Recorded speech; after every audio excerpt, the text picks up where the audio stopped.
আমি বাবর ভাইয়ের মুক্তির খবর পেয়ে আমি আনন্দে কাটতেছি আনন্দে। আর আমার কালিয়াচুরি উপজেলা লক্ষ লক্ষ জনতা বাবরের জন্য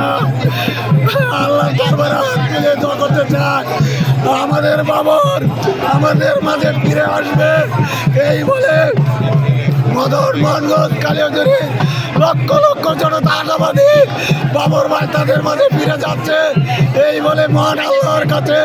আমরা শুকরিয়া আদায় করছি। মদন মোহনগঞ্জ উন্নয়নের উপকার বাটি বাংলার সিংহপুরক সারা বাংলাদেশের সুপরিচিত ব্যক্তি সাবেক সমাজ স্বরাষ্ট্র প্রতিমন্ত্রী আজকে 18 বছর মিথ্যা মামলার কারাগার থেকে মুক্ত হয়ে তার নিজ এরিয়া নেত্রকোনার মাটিতে যাবে সে আনন্দে আজকে আমরা চোখের পানি আমাদের কষ্টের পানি নয় আমাদের আনন্দের পানি হিসাবে আমরা রাজপথে উপভোগ করতে চাই। মদন মোহনগঞ্জ কালিয়াচুরি